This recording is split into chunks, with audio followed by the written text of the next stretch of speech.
اور یہ میرے لیے اچھا ہی ہوا تھا، ورنہ آنے والے یہی سمجھتے کہ میں ان کی آمد سے باخبر ہوں۔ دروازہ کھلتے ہی روشنی کی ایک لکیر سی قالین پر پڑی، لیکن چند لمحے گزرنے کے باوجود اندر کوئی داخل نہ ہوا۔ میں دم سادھے کھڑا تھا اور اسی انتظار میں تھا کہ جیسے ہی کوئی اندر داخل ہو تو میں عقاب کی مانند اس پر جھپٹا مار کر اسے قابو کروں۔ لیکن شاید آگے والا میری سوچ سے آگے بڑھ کر چالاک تھا۔ اسے معلوم ہو گیا تھا کہ میں ان کی آمد سے باخبر ہوں اور ان کی طاق میں دروازے کے پیچھے موجود ہوں۔ ہوا یوں تھا کہ میں کسی کے اندر داخل ہونے کا منتظر تھا اور میری نظریں دروازے پر جمی ہوئی تھیں۔ چند لمحوں کے بعد مجھے ایک ہاتھ دکھائی دیا جس میں ریوالور دبا ہوا تھا۔ میں ریوالور پر جھپٹنے کے لیے آگے بڑھا ہی تھا کہ ریوالور بردار نے دروازے پر زور سے لات رسید کی۔ اس کا نتیجہ یہ نکلا کہ میں جیسے ہی آگے بڑھا تو دروازہ میری پیشانی سے ٹکرایا۔ دروازہ اتنی زور سے میری پیشانی پر لگا کہ نہ صرف میرے منہ سے سسکاری نکل گئی بلکہ میری آنکھوں کے سامنے لمحہ بھر کے لیے تاریکی چھا گئی۔ میں نے دونوں ہاتھوں سے پیشانی تھام لی۔ جب تک میری آنکھوں سے تاریکی دور ہوتی، دو ریوالور بردار تیزی سے اندر داخل ہوئے۔ میرے سنبھلنے سے پہلے ہی ایک نے میری کن پٹی پر ریوالور کا دستہ رسید کیا۔ اب کی بار میرا دماغ جھنجھنا اٹھا، لیکن دوسری ضرب پڑنے پر میرے منہ سے کراہ نکلی۔ میں قالین پر گر تو گیا لیکن بے ہوش نہیں ہوا تھا۔ البتہ میرے دماغ پر تاریکی غلبہ پانے کی بھرپور کوشش کر رہی تھی۔ الو کا پٹھا خود کو بہت چالاک سمجھ رہا تھا۔ ایک آواز میری سماعت میں پڑی، اس کے لہجے میں نخوت اور حقارت تھی۔ تم واقعی ذہین ہو سوبرز۔ یہ دوسری آواز تھی۔ تعریف بعد میں کرنا، پہلے اسے اپنے کاندھے پر اٹھا لو تاکہ ہم یہاں سے نکل چلیں۔ اوکے۔ مجھے خالی بوری کی طرح کاندھے پر لاد دیا گیا اور اس کے چلنے سے میرے بازو ادھر ادھر جھول رہے تھے۔ مجھے زمین پیچھے کی طرف کھسکتی ہوئی محسوس ہو رہی تھی۔ اس کے بعد کیا ہوا مجھے کچھ معلوم نہیں تھا، کیونکہ تاریکی نے میرے دماغ پر مکمل غلبہ پا لیا تھا۔ سامعین کرام، آپ سن رہے ہیں ایک دلچسپ اردو کہانی جس کا نام ہے روسیا۔ یہ اس سلسلے کی قسط نمبر 76 ہے۔ مجھے امید ہے آپ کو میری یہ کاوش پسند آ رہی ہوگی۔ آپ نے اگر ابھی تک میرا چینل کہانی گھر سبسکرائب نہیں کیا تو ابھی میرے چینل کو سبسکرائب کر کے بیل نوٹیفیکیشن آن کر لیجئے تاکہ آنے والی ہر نئی کہانی کی اطلاع بر وقت آپ تک پہنچ سکے۔ مجھے جب ہوش آیا تو میری آنکھوں کے سامنے تاریکی چھائی ہوئی تھی۔ میرا سر دائیں طرف ڈھلکا ہوا تھا اور میری نظروں کے سامنے ایک دیوار تھی جس پر ایک روشن دان تھا۔ میں پلکیں جھپکے بغیر دیوار کو تکتا رہا۔ جب میرا شعور مکمل طور پر بیدار ہو گیا تو گزرے واقعات کسی فلم کی طرح میرے دماغ میں چل پڑے۔ مجھے یاد آ گیا کہ میں اپنے اپارٹمنٹ میں سو رہا تھا کہ دو مسلح افراد آ گئے تھے۔ میں نے انہیں ٹریپ کرنے کی کوشش کی لیکن میں خود ہی ان کے جھانسے میں آ گیا۔ ایک ریوالور بردار نے میری کن پٹی پر ریوالور کے دستے سے 2 بار ضرب لگائی تھی اور میں نیم بے ہوشی کی کیفیت میں مبتلا ہو گیا تھا۔ پھر جب وہ مجھے اغوا کر کے لے جا رہے تھے تو میں بے ہوش ہو گیا تھا۔ اس وقت ایک نیم تاریک کمرے میں کرسی پر میں بیٹھا ہوا تھا اور میرے دونوں بازو پیچھے کی طرف بندھے ہوئے تھے۔ میں نے غور سے کمرے کا جائزہ لیا۔ کمرہ زیادہ سے زیادہ 20 بائی 20 فٹ کا تھا۔ کونے میں ایک بڑی سی میز اور 2 کرسیاں پڑی ہوئی تھیں۔ دوسرے کونے میں گتے کے ڈبے بھی پڑے تھے۔ نہ جانے ان ڈبوں میں کیا رکھا تھا۔ میں نے رسیاں کھولنے کے غرض سے انگلیاں گانٹھوں تک لے جانے کی کوشش کی لیکن کامیابی نصیب نہ ہوئی۔ رسی نائلون کی تھی اور شاید کافی مضبوطی کے ساتھ باندھی گئی تھی تاکہ میں انہیں کھولنے میں کامیاب نہ ہو جاؤں۔ باہر کیف میں نے جدوجہد جاری رکھی کہ شاید قسمت ساتھ دے جائے۔ کچھ ہی دیر گزری تھی کہ مجھے قدموں کی آہٹیں سنائی دیں۔ شاید کوئی اسی طرف آ رہا تھا۔ میں نے کچھ سوچتے ہوئے اپنا سر دائیں طرف ڈھلکا دیا اور آنکھیں موند لیں۔ سامنے کا دروازہ مجھے واضح دکھائی دے رہا تھا۔ دروازہ کھلا اور اندر داخل ہونے والے کو دیکھ کر میں اندر ہی اندر چونک گیا۔ وہ کوئی اور نہیں کرٹس تھا۔ اس کے چہرے پر طنزیہ مسکراہٹ رینگ رہی تھی۔ اس کے ساتھ سیاہ فام دوست جو بائیڈن بھی تھا۔ ان دونوں کے پیچھے 2 اور بھی بدماش ٹائپ نوجوان تھے، شاید وہ بھی کرٹس کے دوست تھے۔ ان دونوں نے اپنی پیشانیوں پر رومال باندھ رکھے تھے۔ کرٹس کو دیکھ کر میں نے ہونٹ بھینچ لیے۔ میں سمجھا تھا کہ البرٹو نے رینڈی کی شکست کا بدلہ لینے کے لیے مجھے اغوا کروایا ہوگا، لیکن میرا اندازہ غلط ثابت ہو گیا تھا۔ یہ بات سوچ طلب تھی کہ کرٹس کو میرے اپارٹمنٹ کا کیسے پتہ چلا تھا اور واکر اور اس کے ساتھی کہاں تھے جب مجھے اغوا کیا جا رہا تھا۔ کرٹس تن کر میرے سامنے آ کھڑا ہوا۔ اس کے چہرے پر اب بھی مسکراہٹ کی جگہ سختی تھی۔ سختی کی وجہ سے وہ پتھر کا مجسمہ بن گیا تھا، لیکن یہ کیفیت زیادہ دیر برقرار نہ رہی۔ اس نے سختی سے دانتوں کو کچکچایا۔ جو بائیڈن بھی اس کے دائیں طرف کھڑا تھا جیسے حکم کا منتظر ہو، اور حکم ملتے ہی وہ مجھ پر پل پڑے۔ دونوں بدماش ٹائپ نوجوان قدرے فاصلے پر کھڑے ہو گئے تھے۔ مجھے کرٹس کے تیور اچھے دکھائی نہیں دے رہے تھے۔ وہ یقیناً اپنی بے عزتی کا بدلہ لینا چاہتا تھا۔ ہم دونوں ہی ایک دوسرے کی آنکھوں میں آنکھیں ڈالے دیکھ رہے تھے۔ چند لمحے مجھے گھورنے کے بعد اس نے اچانک اور غیر متوقع طور پر میرے منہ پر مکہ مار دیا۔ میرے منہ سے کراہ نکلی اور چہرے کا رخ بھی دوسری طرف مڑ گیا۔ میرے وجود میں انگارے سے بھر گئے۔ میں نے گردن موڑتے ہی غصیلی نظروں سے اسے دیکھا۔ اگلے ہی لمحے اس نے ایک اور مکہ مار دیا۔ اس مرتبہ مکے کی ضرب سے میرے منہ سے خون بھی نکل آیا۔ کرٹس نے میرے سر کے بال بائیں ہاتھ میں جکڑ لیا اور دھاڑتے ہوئے بولا، تم خود کو بہت بہادر سمجھتے ہو، ہاں؟ اس نے میرے بال انتہائی سختی سے جکڑے ہوئے تھے کہ بے اختیار میری آنکھوں سے آنسو نکل آئے۔ وہ دوبارہ دھاڑا، بولو، کیا سمجھتے ہو خود کو؟ ہاں، بولو، کہتے ساتھ ہی اس نے ایک اور مکہ میرے منہ پر مار دیا۔ وہ ایک بندھے ہوئے انسان پر وار کر کے اپنی مردانگی ثابت کر رہا تھا۔ مکے لگنے سے میرے جبڑے تو نہیں ہلے تھے، لیکن ٹیسیں ضرور اٹھ رہی تھیں، اور اگر کرٹس اسی طرح میرے منہ پر مکے مارتا رہا تو جبڑوں کی اپنی جگہ سے ہل جانے کا امکان تھا۔ چپ کیوں ہو، بولو، وہ بدستور دھاڑ رہا تھا۔ مجھے وہ بولنے کا موقع ہی نہیں دے رہا تھا اور پوچھ رہا تھا کہ میں چپ کیوں ہوں۔ اگلے ہی لمحے اس نے میرے بال چھوڑ کر ٹھوڑی پکڑ لی۔ اس کے انداز میں جنونیت تھی۔ غصے نے گویا اس کے حواس سلب کر دیے تھے۔ وہ اپنی ہتک پر ابھی تک سیخ پا تھا۔ بولو، بولو، کیوں چپ ہو؟ تم بولتے کیوں نہیں؟ وہ سرخ انگارہ آنکھوں سے مجھے دیکھتے ہوئے بولا۔ پھر اس نے ایک جھٹکے سے میری ٹھوڑی چھوڑ دی۔ میں نے سائڈ پر تھوک پھینکا تو اس میں خون بھی شامل تھا۔ الو کے پٹھے، مجھے بولنے کا موقع نہیں دے رہے، پھر پوچھ رہے ہو کہ میں بولتا کیوں نہیں؟ میں نے غصیلے لہجے میں کہا۔ میں خود کو بہادر سمجھتا نہیں، بلکہ میں بہادر ہوں۔ اور تم انتہائی بزدل اور گھٹیا انسان ہو۔ میری بات سن کر کرٹس کا چہرہ غصے کی شدت سے سرخ ہو گیا۔ اس نے چیخ کر شاید تصدیق چاہی تھی، تم نے مجھے بزدل اور گھٹیا کہا؟ تم نے صحیح سنا، میں نے نخوت بھرے لہجے میں کہا۔ ایک بندھے ہوئے انسان پر تشدد کر کے تم خود کو بہادر سمجھ رہے ہو؟ تف ہے تم پر۔ اگر خود کو بہادر سمجھتے ہو تو مجھے آزاد کرو اور مقابلہ کرو۔ میں نے تمہیں دن میں تارے نہ دکھا دیے تو میرا نام مورس نہیں۔ میرے لہجے میں چیلنج تھا۔ میری بات سن کر اس کا غصہ مزید بڑھ گیا۔ وہ عالم طیش میں دوبارہ مجھ پر وار کرنا چاہتا تھا کہ جو بائیڈن نے اسے کندھوں سے تھام کر روک لیا۔ کرٹس، جوش سے نہیں، ہوش سے کام لو۔ تم نے سنا نہیں، یہ مجھے بزدل کہہ رہا ہے۔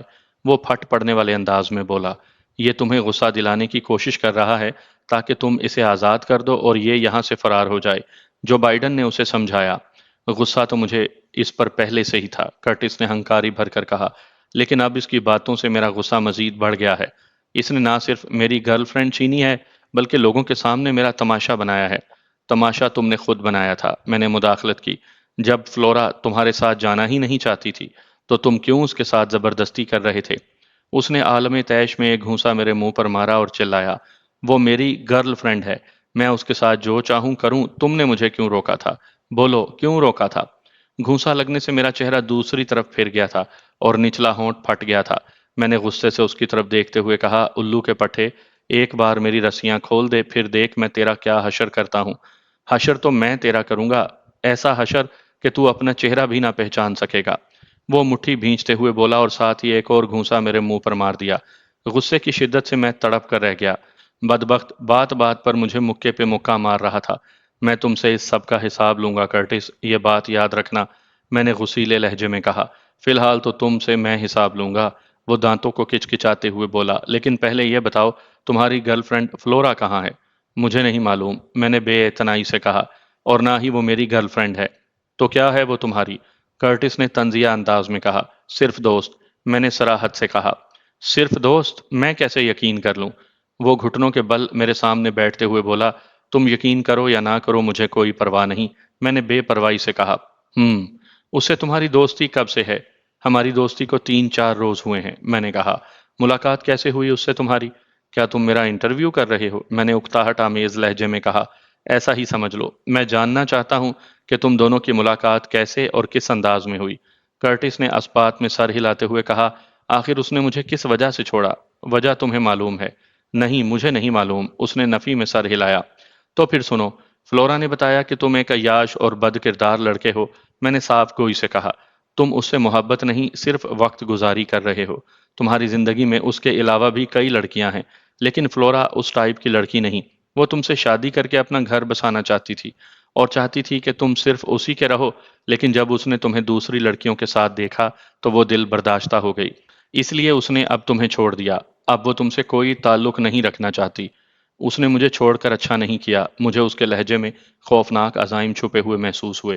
میں اس سے اپنی بے عزتی کا بدلہ لوں گا، میں اسے برباد کر دوں گا۔ جواباً میں خاموش ہی رہا۔ میں جانتا تھا کہ وہ اس کی گرد کو بھی نہیں پا سکتا، کیونکہ فلورا جہاں تھی محفوظ تھی۔ اپنے غصے پر قابو پانے کے بعد وہ دوبارہ مجھ سے مخاطب ہوا۔ اس کے گھر کا ایڈریس بتاؤ۔ میں اس کا گھر بھی نہیں جانتا، میں نے جواب دیا۔ میری اس رات کے بعد اس سے ملاقات نہیں ہوئی۔ حیرت ہے، اس نے حیرت کا مظاہرہ کیا۔ وہ تمہاری دوست ہے اور تمہیں اس کے گھر کا ایڈریس معلوم نہیں؟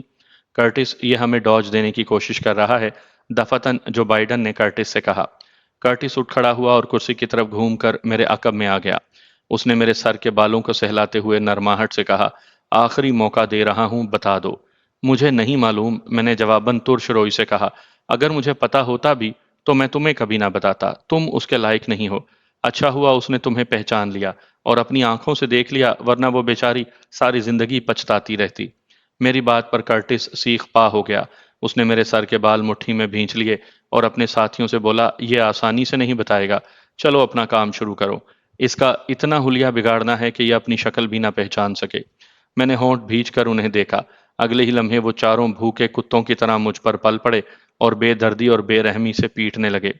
وہ گھونسوں کا استعمال کرتے رہے، ایک کے بعد ایک گھونسا، جس سے میرا دماغ سنا اٹھا۔ میں نے اپنے بچاؤ کی کوشش کی، لیکن بندھا ہونے کی وجہ سے کچھ نہ کر سکا۔ نتیجتاً ایک زوردار گھونسا لگنے سے میں کرسی سمیت دوسری طرف الٹ کر فرش بوس ہو گیا۔ کرسی سیدھی کرنے کے بجائے وہ چاروں ٹھوکروں سے میری تواضع کرنے لگے۔ پسلیوں پر پڑنے والی ضربیں خاصی اذیت ناک تھیں۔ کسی کے جوتے کی نوک دار ٹو میری پسلی پر پڑی تو میرے منہ سے دردناک چیخ نکل گئی، لیکن ان ظالموں کو مجھ پر قطعاً رحم نہ آیا، بلکہ میرے چیخنے پر وہ بلند آہنگ کہے لگاتے رہے۔ میرے حواس مختل ہو گئے اور آنکھوں کے سامنے تاریکی پھیلنے لگی۔ کن پٹی پر پڑنے والی ضرب نے جلتی پر تیل کا کام کیا۔ ضرب اتنی تیز تھی کہ مجھے بے ہوش ہونے میں ایک لمحہ بھی نہ لگا۔ مجھے نہیں معلوم کہ وہ کب تک اپنی خواہش کے مطابق مجھے پیٹتے رہے۔ اس کے بعد میرے ساتھ کیا ہوا تھا، نہ جانے میں کتنی دیر بے ہوش رہا، کوئی اندازہ نہیں تھا۔ البتہ ہوش میں آنے پر میں نے خود کو دوبارہ اسی کمرے میں قید پایا جہاں مجھ پر کرٹس اور اس کے ساتھیوں نے مل کر تشدد کیا تھا۔ اس بار میرے ہاتھ کرسی کے بازوؤں سے بندھے ہوئے تھے۔ البتہ میری کنڈیشن خستہ تھی۔ میرا چہرہ سوجا ہوا تھا اور آنکھیں بھی سوجی ہوئی تھیں۔ ایک آنکھ سوجنے کے باعث بند تھی، جبکہ دوسری کافی حد تک کھلی ہوئی تھی۔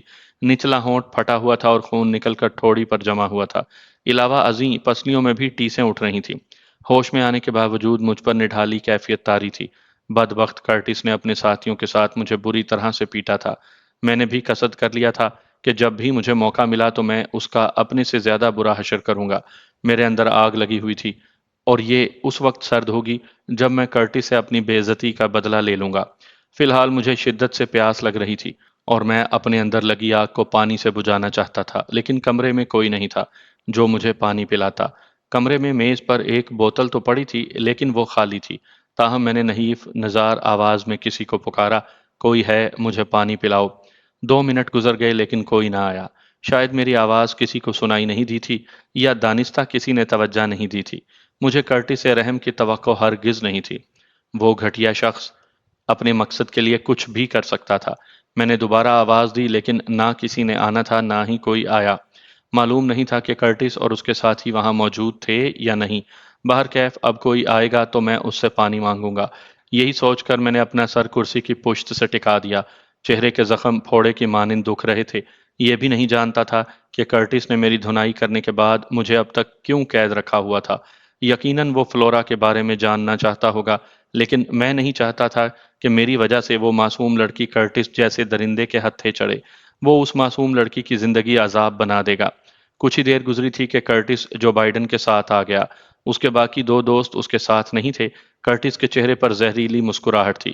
اس نے مجھے دیکھتے ہوئے طنزیہ لہجے میں اپنے ساتھیوں سے کہا، ارے دوستو، تم نے تو اسے اتنا مارا ہے کہ بیچارے کی شکل بھی پہچانی نہیں جا رہی۔ دیکھو، اس کا چہرہ سوج کر کپا ہو گیا ہے۔ اس کی بات پر اس کے دوستوں نے بلند آہنگ کہے لگائے۔ جو بائیڈن نے لقمہ دیا، اگر کہو تو اس کی دوسری بھی بند کر دیں۔ نو نو، ایسا ہرگز نہیں کرنا۔ کرٹس نے ہاتھ اٹھا کر اسے روکنے والے انداز میں کہا، اگر اس کی دوسری آنکھ بند ہو گئی تو یہ بیچارہ کیسے دیکھے گا؟ اوکے، جیسا تم چاہو۔ جو بائیڈن نے کندھے اچکائے۔ تم ہمیں جو کہو گے ہم ویسا ہی کریں گے۔ کرٹس دوبارہ گھٹنوں کے بل میرے سامنے بیٹھا۔ اب سب کچھ تم پر ہے۔ تم اگر چاہتے ہو کہ تمہاری دوسری آنکھ بند نہ ہو تو بتا دو فلورا کہاں ہے۔ میں نے اس کی بات کا جواب دینے کے بجائے مدھم آواز میں کہا، پلیز مجھے پانی پلاؤ کرٹس۔ کرٹس نے صفاکی سے مسکرا کر استفسار کیا، اگر پانی نہ پلاؤں تو کیا تم مر جاؤ گے؟ جواباً میں خاموش رہا۔